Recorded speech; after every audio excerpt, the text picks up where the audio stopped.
So today, let's talk about something that really connects all of us, Children's Day. But it's so much more than just a date we circle on the calendar. It's really a promise we make to the future. So what does that promise actually mean? Let's get into it. But before we dive into all the history and everything, just take a second. Can you remember what your childhood felt like? I mean, really remember. The scraped knees, those summer days that felt like they'd never end, and that feeling, that deep down feeling that absolutely anything was possible. That's the heart of what we're exploring today. All right, so let's start with that very first and maybe most precious quality of being a kid. We're going to step into the world of innocence, this totally unique way a child sees everything around them. I mean, just think about the sound of a child's laughter. It's got to be one of the purest sounds on earth, right? It's just completely free. A burst of pure joy with none of the heavy stuff, none of the worries that we as adults tend to carry around. And that leads right to this next idea, seeing the world with eyes full of wonder. For a child, the world isn't boring or predictable. Nope, it's a place of constant discovery. A little bug on the sidewalk is a fascinating monster. A plain cardboard box, that's a spaceship, obviously. Everything is brand new, it's exciting, and it is just brimming with possibilities. So when we use this word innocence, this is really what we're getting at. It's this incredible state of being, free from all the cynicism. It's about seeing the world and the people in it with a trusting and totally open heart. It's a kind of purity that, honestly, many of us spend our adult lives trying to find again. Okay, so you have this foundation of innocence, right? And growing out of that is something unbelievably powerful, the universe of dreams. A child's mind is a place where imagination, it has zero limits, absolutely none. And these dreams, they can be huge, like touching the actual stars, or becoming a superhero. Or they can be as simple and as pure as wanting a new toy. But you know what? The size of the dream, it doesn't matter one bit. What really matters is that every single one of those dreams is a seed of ambition, of creativity, of the person they just might become.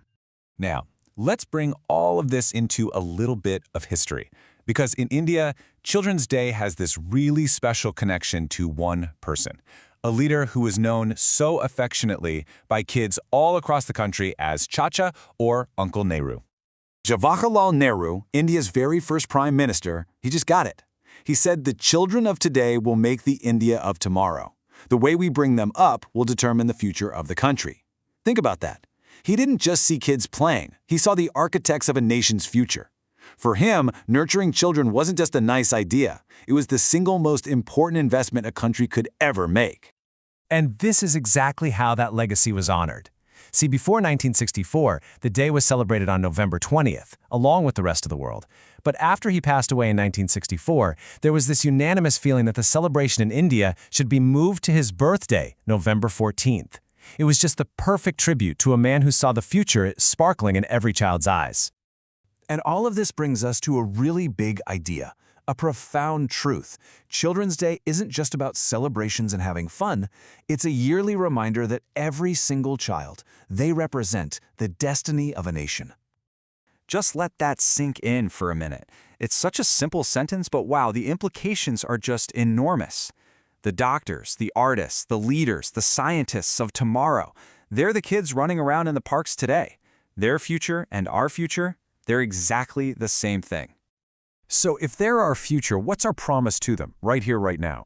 Well, it really comes down to three absolutely essential things. First, education. That's the tool to shape their incredible minds. Second, love, the foundation they need to feel secure. And third, opportunity. That's the path that lets them fulfill their amazing potential. And this, right here, is where we all come in. This is maybe the most important point of all, because nurturing this future, that's not somebody else's job. It is a shared responsibility that belongs to every single one of us. It really boils down to this one simple number. We have just one shared future. And it's a future that doesn't just magically appear. It's something we have to actively build, brick by brick, together. By protecting a child's innocence, by encouraging their wildest dreams, we are all laying the foundation for a better tomorrow. So we'll leave you with this question, and it's not just a thought experiment. It's a real call to action. For you, for me, for everyone. In our own lives, in our own neighborhoods and communities, how are we holding up our end of this promise? To nurture this incredible future, what are you doing?